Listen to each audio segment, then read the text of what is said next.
Uh, our next main talk that we're going to have is around models for financial resiliency, and we have some guests who are from outside of the Presbyterian Church in Canada. We've been hearing from mostly PCC or PCUSA folks today.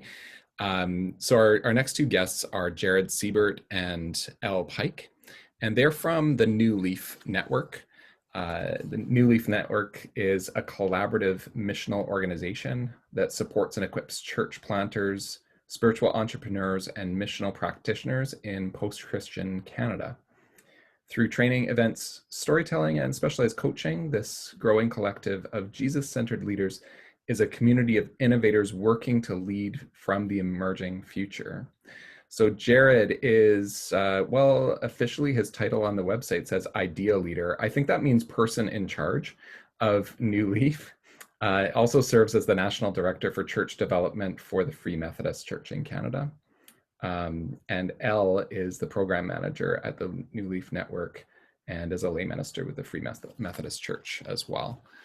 So I'm going to turn things over to Elle and Jared, and they can say a little more about themselves or New Leaf, or just dive into their content that they're sharing today for the next 25 minutes or so. Perfect. Thank you. How are you running slides? Are we running slides? I will give you hostability, and then. Maybe you can give that to Jared. How do you feel about that, Jared? You don't want me to run the slides. Okay, maybe Matthew should run the slides then, because I don't think you want me to run them either. Okay, I'll do it. Just let me get them. While we're waiting, shout out to Glenn Soderholm. Good to see you. I don't know if I know many of the other folks. Andrea, we've hung out. Has anyone else on the call been a part of a New Leaf event or connected with us before? Hi, Nicole. I see that hand. Okay, we're getting there. There we go. That's great. Thank you. There you go. Right. That looks like a slide from us. There you go. Well, thank you so much for having us here. We really appreciate it. As you know, Jared kind of said, we've connected with a few of you over the last number of years, and just so grateful to be here. It's been a pleasure getting to know Matthew and Andrea, and so we're grateful to be here. I guess Matthew gave our little 30-second spiel there of who we are and maybe why he asked us to be here today. So probably just tell you a little more about what we do without getting into too many details, but probably what we're most well known for over the last number of years, I guess about 10 years now, is our New Leaf Design Shop that we've been doing. So we offer church planter training and also starters. Those are trying to start other kind of missional things. That's probably been happening, like I said, for about 10 years. A number of years ago now, we launched our discernment pathway process for those who are considering church planting or starting something new. We created it hopefully for the person who's doing the planting to sense a deep call, but also perhaps to create a culture of discernment within their core team, so that concept of discerning where the Spirit's at work is something that actually is beyond just the planter. And then this year, since, COVID, we've been doing a lot of things online, and it gave us the opportunity actually to start a new stream for the design shop that is actually for existing congregations looking to redesign or remission their current context. So we called that the redesign. So the design shop and the redesign. And I guess over the years, a lot of the people that have been connecting with us are really people that are looking for these kind of conversations similar to what you're having today, but are looking for it from a distinctively Canadian perspective. And we'll probably be a little annoying about that, so please forgive us for that. But we just have a real belief that Canadians really need to start putting up their hand, sharing the great things that they're doing, and equipping one another. So a lot of the people who hang out at the New Leaf Network are Canadians who are looking for conversations about cities and neighborhoods and churches that are here in Canada. Trying to do a bit of cross-pollination, if you will, through denominations. So we probably connect now with about 10 or 12 different denominations in Canada. So there's something that's happening in Canada. It's bubbling up. It's beautiful. It's juicy. I love it. I hope that you're feeling it too. But it is the sense that we Canadians, A, need to know one another across this gigantic land that we have.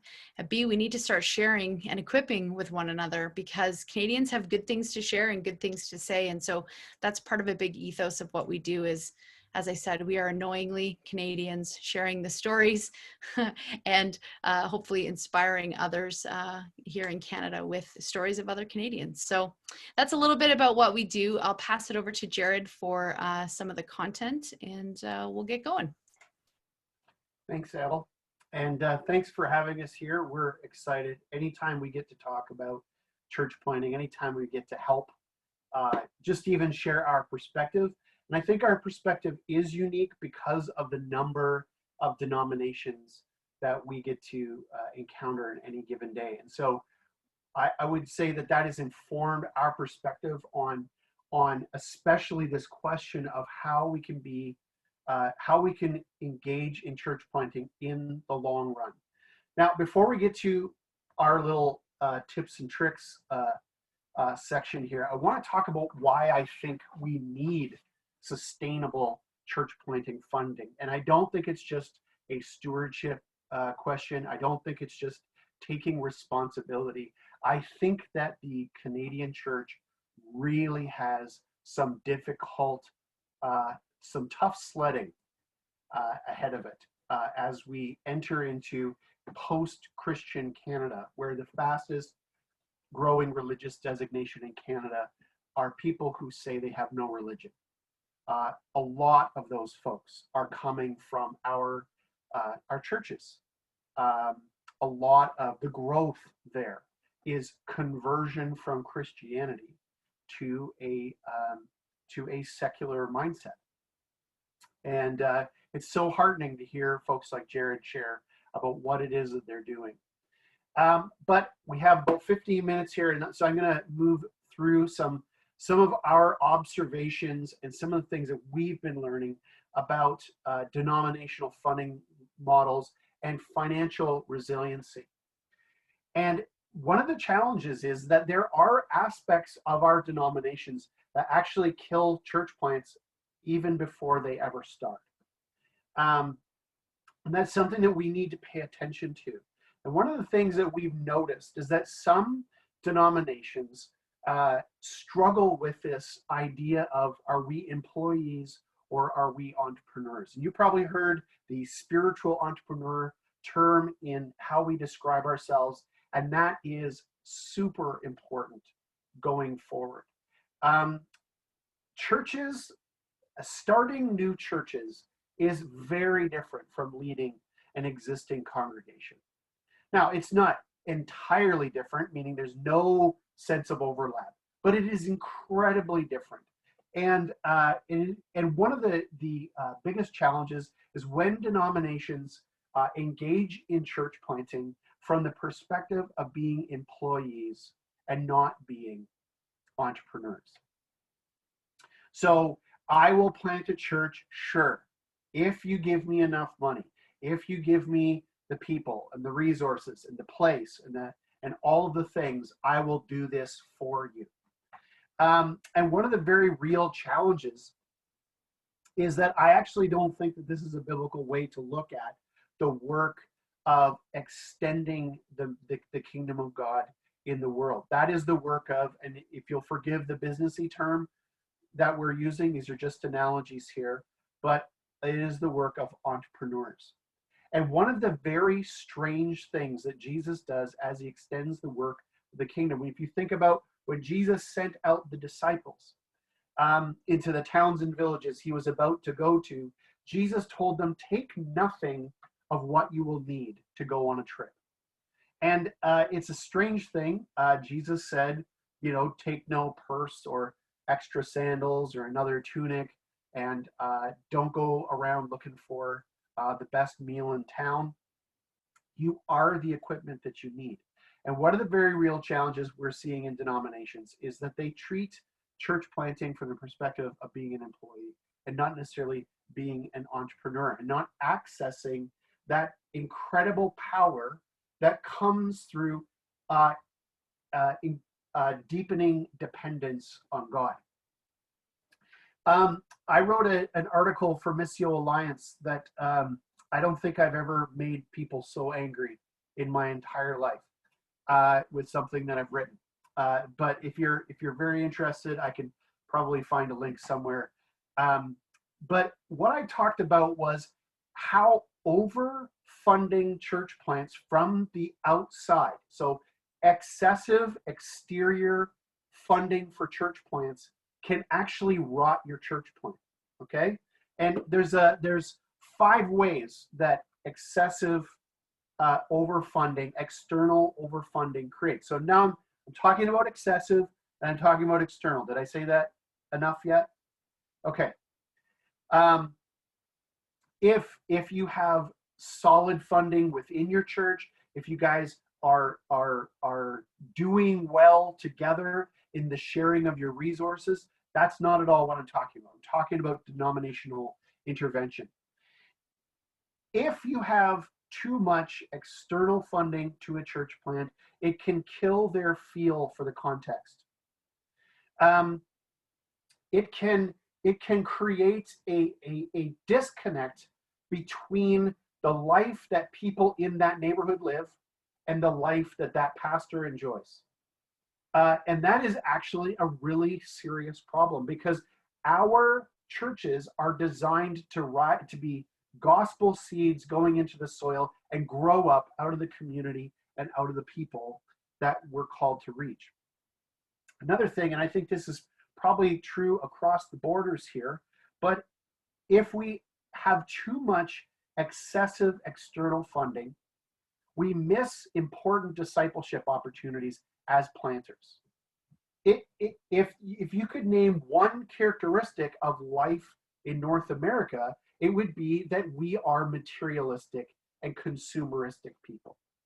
That has controlled so many dimensions of our lives together. What is one way to combat materialism, to combat consumerism? Well, that is what you do with your pocketbook.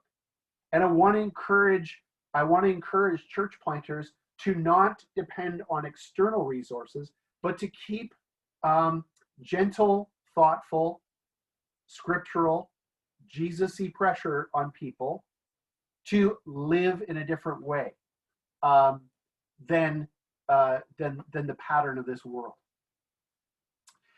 It can rob you of creativity. This is something that Elle and I have been reflecting a lot on during the pandemic. The pandemic has created unique and powerful pressure on the church, as it has always been. The traditional church is struggling right now and unable to operate the way we have been operating for literally decades and decades.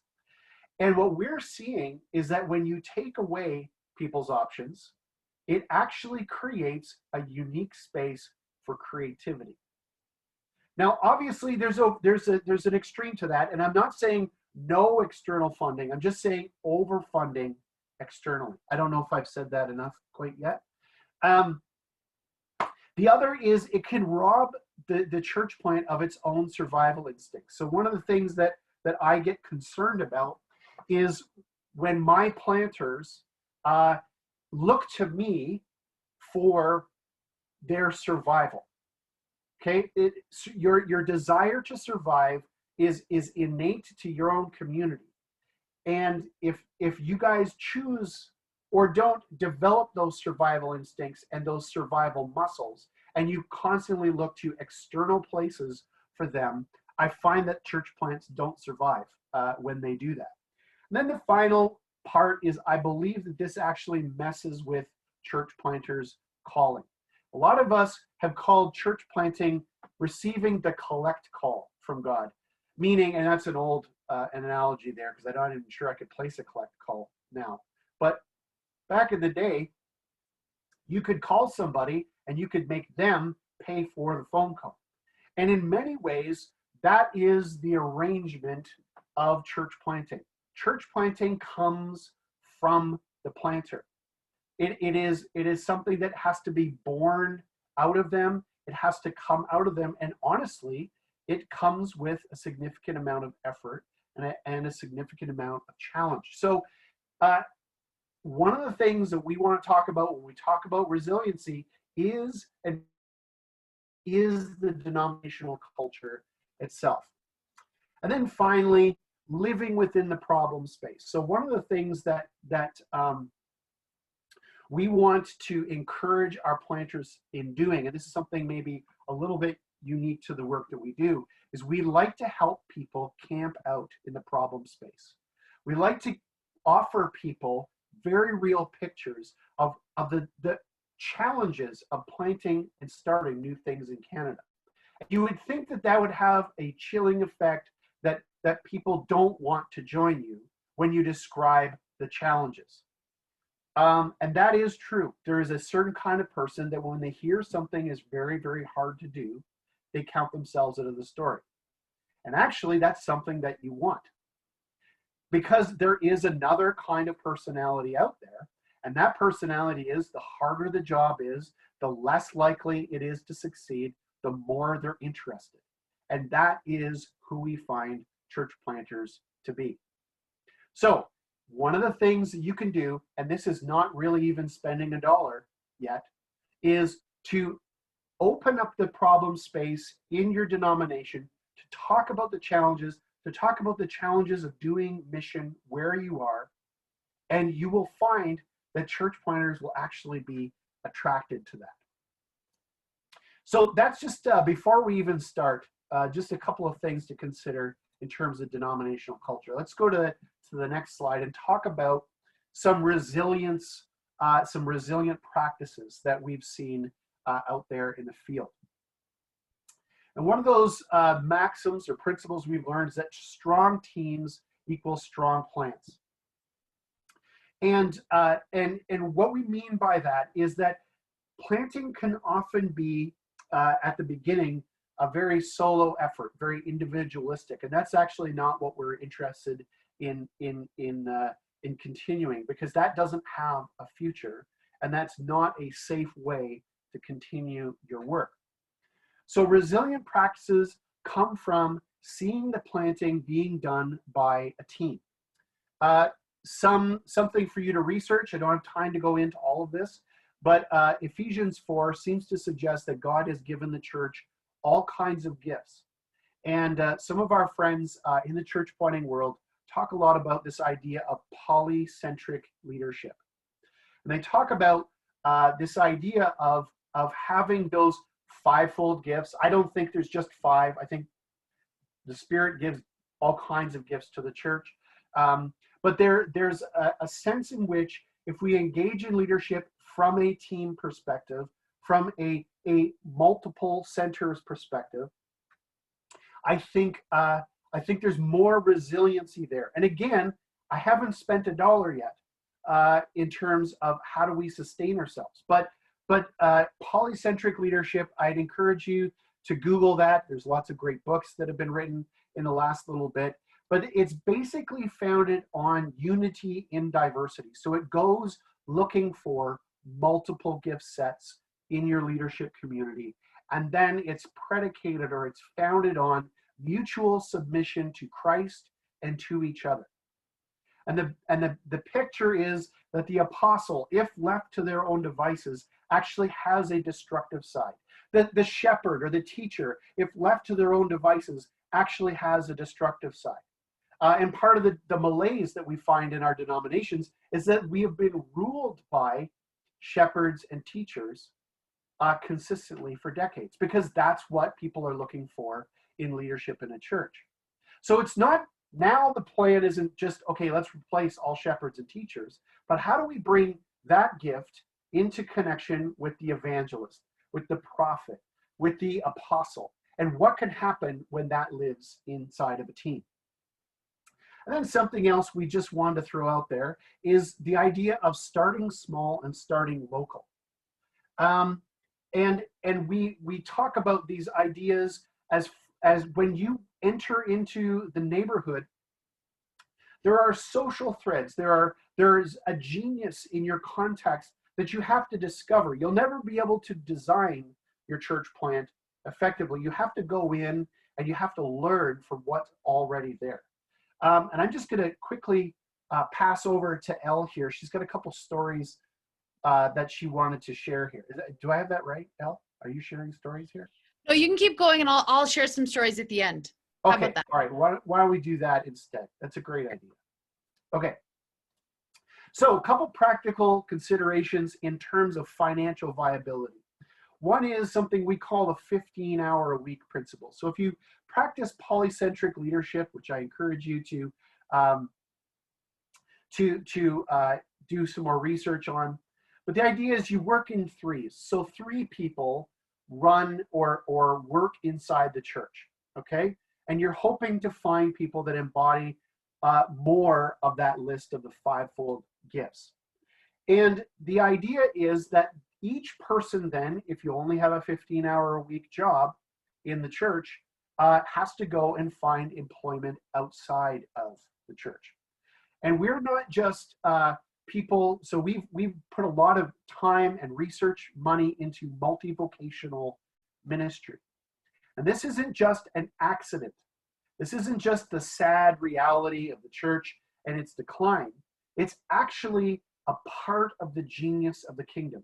And multivocational ministry has been a significant part of kingdom work since the earliest days. It's something Paul practiced. It's something that all kinds of church leaders have practiced throughout the centuries. So 15 hours a week, so you'd have about 3 people working together, and they look for employment in the context. And one of the reasons for doing that is that what we're learning about multivocational leaders is that they have an unprecedented opportunity to understand more about the people that are in their context. They have an unprecedented opportunity to find integration points that create ministry opportunities in their local context. And then what we would encourage people to think about is that if you are going to be entering into church planting, to wait, or in your timeline, imagine it's going to take you about 6 to 8 years to have financial stability in your model, okay? That it takes 6 to 8 years for a community to form, to deepen. There are several moments where the community has to decide what it is we want to do to work on those survival instincts and muscles, those survival processes, to mature to a point where you can actually afford to pay a full-time pastor. So your denominational funding model has to take these things into account, but so does your local expectations, and so does your local financial model. That's just been something that we've noticed. And then finally, and this is something we just wanted to, this is going to be a very quick run and gun presentation here. I've noticed there's been a lot of questions coming up in the chat. So we'll unpack some of this as we go, and there'll be time for questions at the end here, I think. I wanted to talk about something that is profoundly important in the Canadian context, and that is the conversation about our inherited buildings. So let's, if you could just advance the slide one more time here, Matt, that would be great. There are estimates that the Canadian church is going to lose about 9,000 buildings in the next 5 to 10 years. And that was pre-COVID. I think that time horizon is actually going to be shortened by COVID, because COVID, in the human body, it is most serious with people who have comorbidities, people who have other problems. Well, COVID, from a spiritual perspective, is actually attacking churches that also have comorbidities, that have undiagnosed infections, problems, and diseases that have been plaguing the church for a long time. And COVID is aggravating those and accelerating some of the decline that we're actually seeing around us. So one of the things that we are going to have to face as a community is that we have all of these inherited buildings. So there's a couple things I wanted to talk about here. One of them is not a point on this slide, but just want to throw this out there. One of the best practices I have ever seen for a denomination in terms of its attitude toward inherited buildings is to take the assets, the money that is earned by selling some of our buildings and putting that into church planting funding. And to actually invest the money that you make from selling some of your buildings, put that in a foundation and draw on, Canadian law says you have to disperse about 3.5% of your assets. And if you could have a stable funding model for church planting in your denominations on the go forward, that is one of the most powerful things that we've seen in terms of denominational approaches to money. It creates stability, and it provides ongoing opportunities to see churches planted. And really, truly, honestly, in the next few years, if we just spend all of this money on our denominational assets, on our denominational operations, we're going to have nothing to show for what we've just been through, which is an absolutely catastrophic, unheard of, largest land transfer in Canadian history, apart from when we colonized the land and stole it in the first place. This is the biggest exchange of historic land use our country has ever seen in its history. And we need to think about what we're going to do with the money. But one of the things that we've talked to lots of very interesting people, and this is something that Elle and I are just at the beginning stages of understanding. But there are people who are repurposing their buildings for the purposes of mission. And one of our very good friends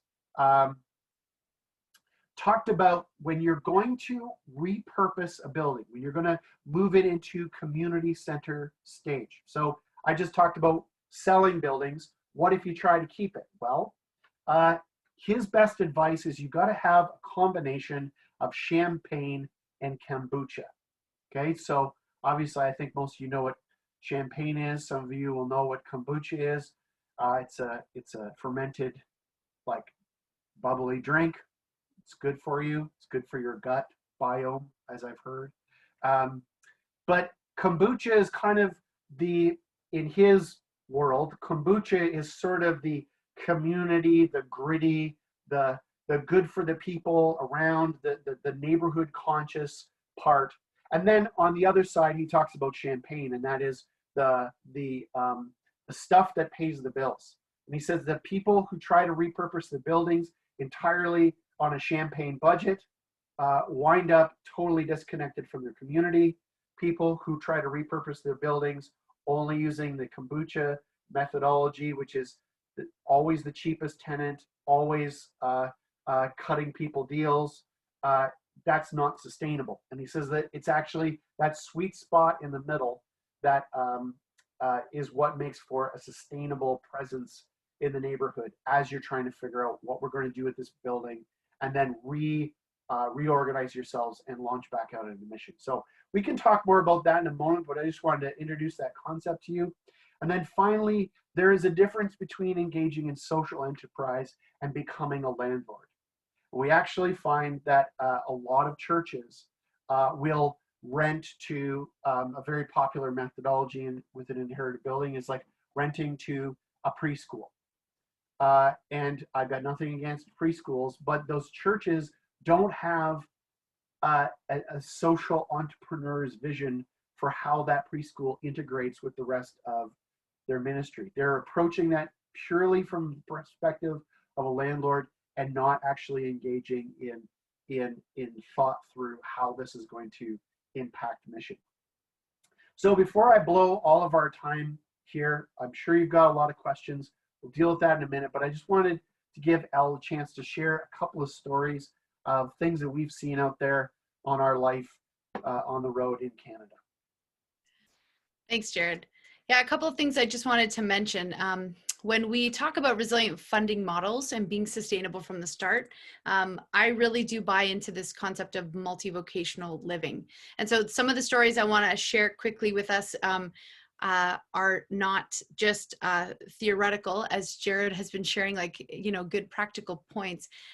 actually, I've changed my entire life to be actually involved in multi-vocational work. And so I was the marketing and communications director for a local sales and marketing outsource company here that I helped actually to start in 2012.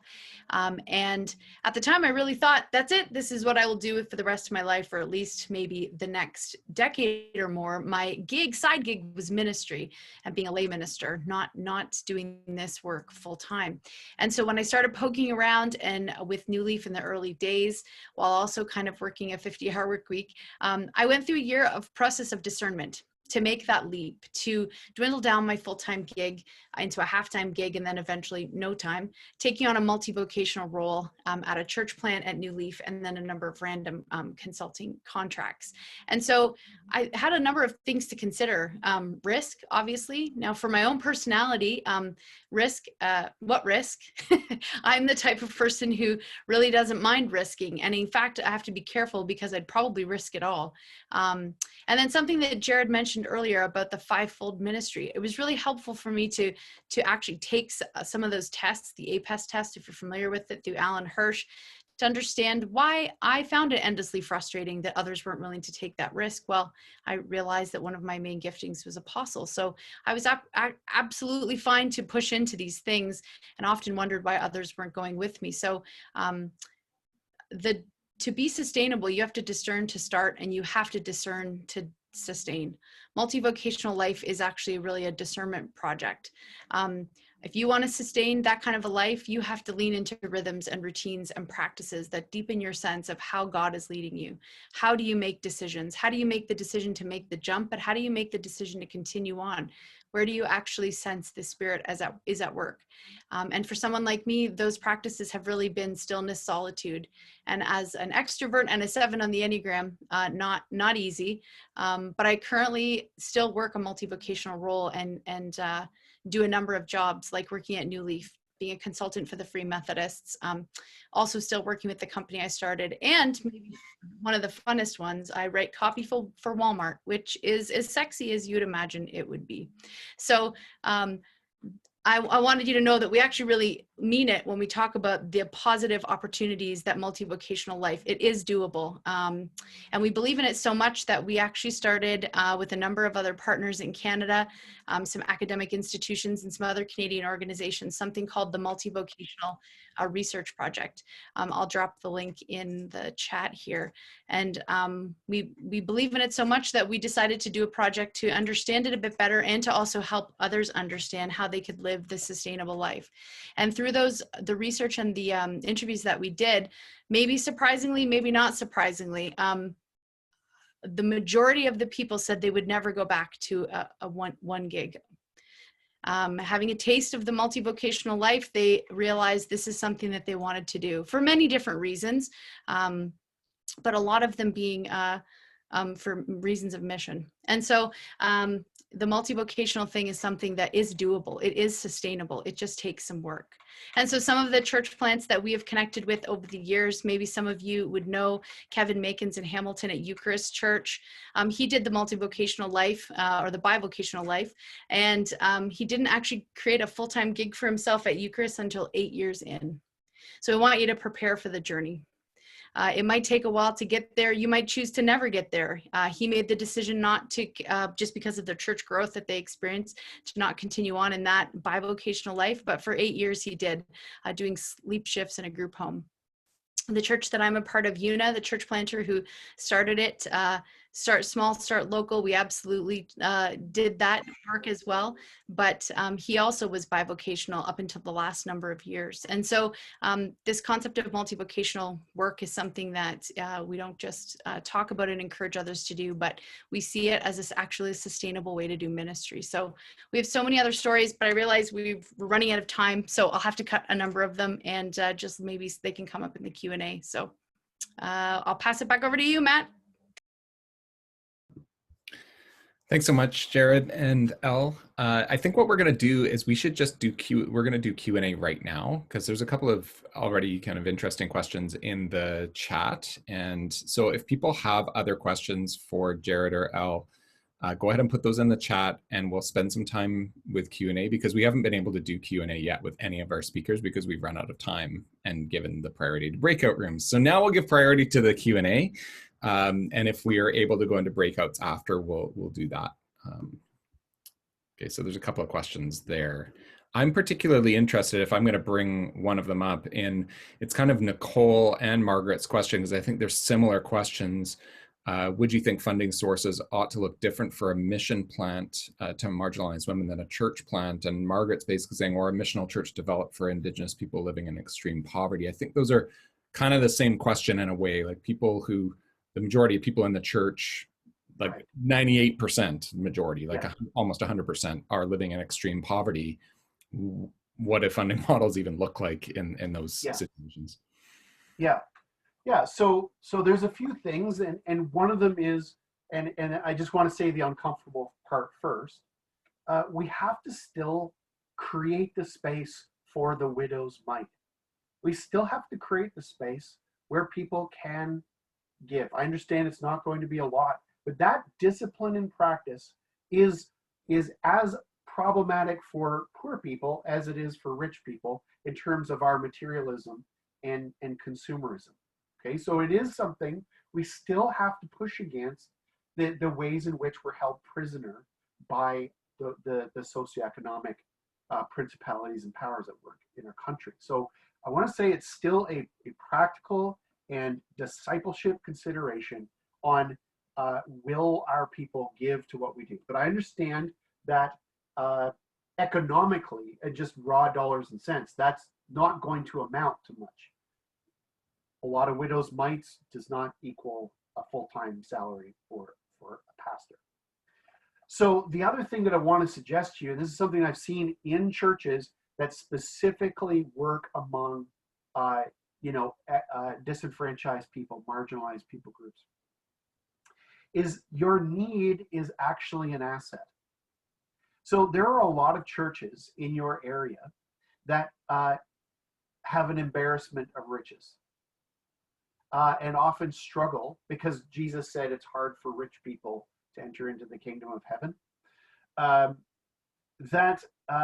Some of our churches actually experience, because they do ministry in the suburbs or more affluent places, they struggle to find ministry opportunities. And as a marginalized church, your church can become, your need is actually an asset at that point, because that's something you can share with other people. And we know lots of churches that they have become a gathering point for all kinds of churches in their city, specifically because of who they reach out to. So that's another way of having sustainable ministry. And yes, I think that denominations really do need to think seriously about how these mission churches function, and they do need to be treated in a different way than maybe other churches do. But there needs to be creative tension and pressure. We have to always keep that as a part of what we do. Elle, would you have any things you'd want to add to that? I think you answered that wonderfully. I see more questions coming, so I don't, unless someone wants you to go longer on that one, I want to get to answer some of the other ones there. Yeah, the congregation that I'm aware of here in Winnipeg, they do provide opportunity for people in the congregation to give regularly. But so I know that takes place. I just followed up a bit. It sounds like sort of strategic partnership is kind of what you're talking about there. And I wondered about whether, is that different than outside funding that you were kind of saying? Like, yeah, in the sense of most denominations, if they're working on a national level, have a sort of somewhat generic funding model for church plants. And the difference between your generic funding model and a local strategic partnership is that partnership is strategic. It's not cookie cutter. It's not one size fits all. It's born over time. It's built in context. It's formed around relationships. It connects people to people. So it's more relational than just a policy that a denomination would have. That makes sense. And so we have in my denomination specifically, we have a particular designation for a person like this, and they're called an urban missionary, or if they're not urban, they're just, a rural missionary. But that person has to extend the ministry reach of the congregations in that area to be recognized in that way. They all have to come together around that person before we'll send them out. And so I think it's a very important piece. When I talk about external funding models, I'm mostly talking about the money that we have collectively together to plant churches. I have a good example of a church in Guelph that does this. I'll just toss them in the chat there. Royal City Mission, not a church plant, but it's a church that engages in a lot of these strategic partnerships. So Royal City Mission acts as the hub for downtown Guelph, and I can't even begin to tell you how many churches across all sorts of denominations and the theological spectrum will give money to the work that they're doing and help participate a little bit in what they're doing, because they're really serving the needs of the downtown core in Guelph with the homeless population and those who are low income. So that it has taken years for them to get to where they're at in their funding model. But it is an organization or church that you can look to as an example of someone who I think is doing it great. Oh, great. Glenn knows them. See, they're wonderful people. Yeah. I would want to add, highlight out of that is just to also work within your denomination, but also work ecumenically, like work across denominations. Yeah. Find. I like this question about partnerships. So what makes partnerships unique? So there's a couple things that make something a partnership. One is nobody owns the other. In a partnership, nobody owns the other. Okay. And so that money creates ownership if you're not careful. And so a partnership is based upon mutuality. So it's, what do you bring to the table? What do you bring to the table? And it better not just be money and, good vibes or some way of like, we look better because we give to this. But that the life of the church that's dealing with marginalized people is actually bringing something to the table, and those things are recognized and they're talked about openly. So I think partnership is a super important word, because we don't want to get into ownerships here. There was a question further back in the chat about, is multi-vocational ministry a model for church plants or a long-term permanent model? I personally hope that multi-vocational is seen as a long-term permanent model. When we did our research project across the country, across all kinds of socioeconomic, denominational lines, the thing that blew my mind the most was that people that got this right, so when they had an integrated picture, it benefited them as a person, it benefited their congregation, and it benefited their denomination in ways, as Al mentioned already, that they wouldn't change at all. Like if they could make it all the way they wanted, they would still be bivocational. And I think one of the reasons that it is that they said that, and I found this really fascinating, was some of the pastors said that they could be more honest because they were bivocational. And that kind of blew my mind, actually, because monovocational pastors, their sole source of income is tied to this one particular group of people. And I don't know about you, but I'd be very intrigued if there were a lot more honest pastors out there. If that's a problem for us, let's change it. And I think there'd be something pretty powerful going on. So I'm a big fan of multi-vocational ministry. I don't see it as a problem. It's not the booby prize. It's not second best. It's some very many cases, it's actually my preferred methodology. All Presbyterian pastors are 100% honest, so you don't have to worry. Okay. Well, way to go, guys. That's quite an achievement, and I'm proud of you. There's a couple of others. The PCC or certain presbyteries often use the metric for sustainability. At least 80% of a church's budget needs to come from tithes. Does this number hold true for church plants too, or is it case by case? I'd like to hear comment from is that a good mix? So there's a couple ways that denominations tend to do this. They will, so I call my church plant funding subsidy. I never call it funding. Because I'm there to help support and come alongside a natural process. So yes, I would say that at a certain point, you want to make sure that you're not overfunding your church plant. One of the ways you can do that, some projects need a lot of money at the start and then they can trail off. Other projects need very little money at the start and then it needs to ramp up for a little bit while they grow. So there's a bunch of creativity that we need to get smarter about how we strategically invest in church planting. And I think there's a lot of research that needs to go into this one specific question we haven't done yet. So maybe you guys will partner with us someday on a project on optimum funding for church plants. Mm-hmm. Any comments about Nick's comment around creating a product with a company like a t-shirt can also be great? Elle, do you want to talk about entrepreneurial kinds of church planting and things like that?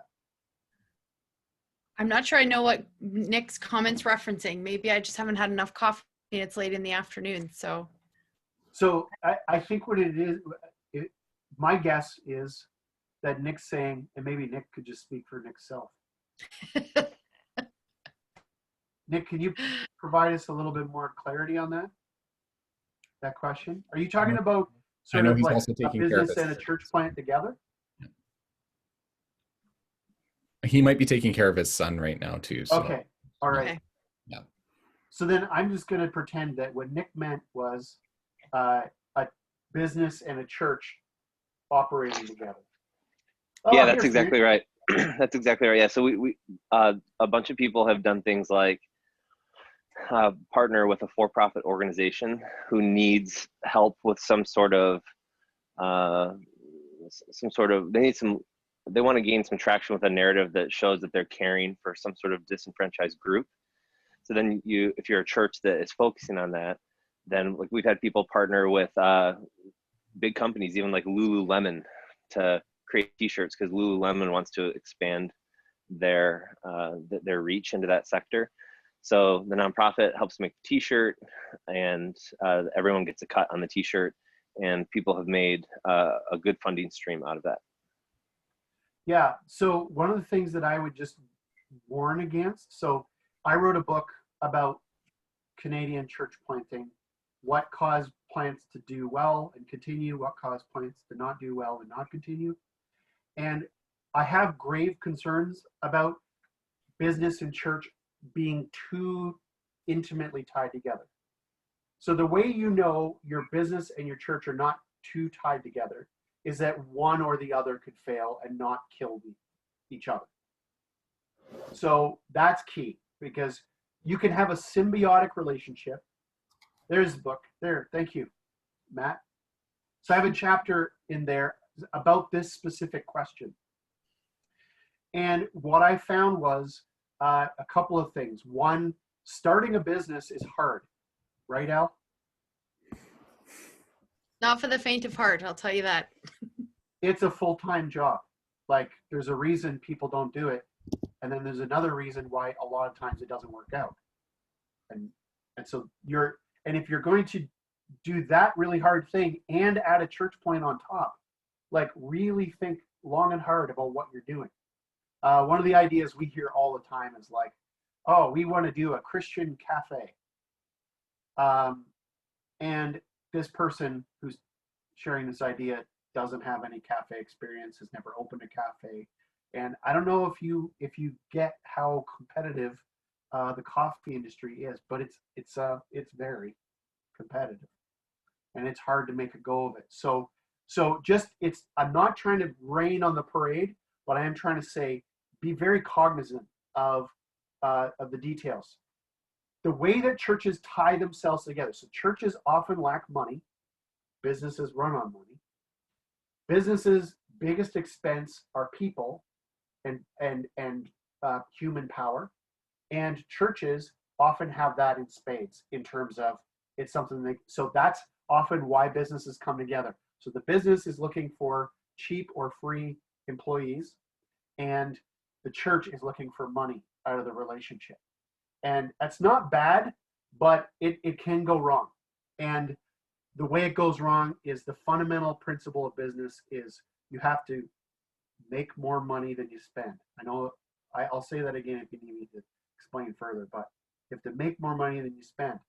A church is about engagement, and those two wires can get very badly crossed. But I'm positive it can be done well. I've seen it done well, but I've also seen it done poorly. So just beware. That's all I would say.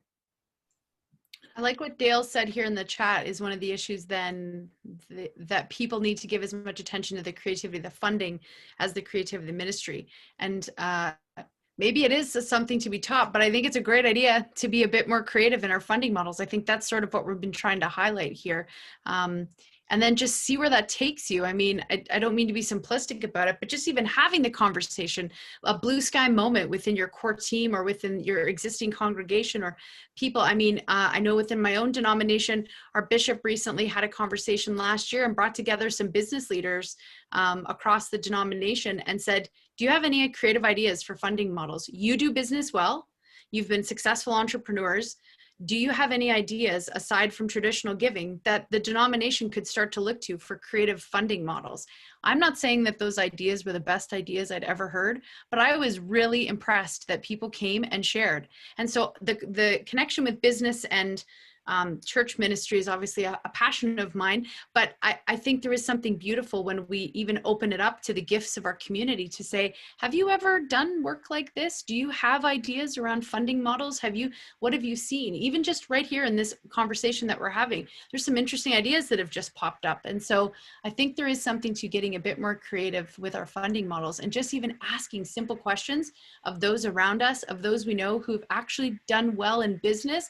And I don't necessarily mean they're millionaires, but have some knowledge, have some expertise in that area that might help us as we try to be creative with the ministry to also then be creative with the funding model.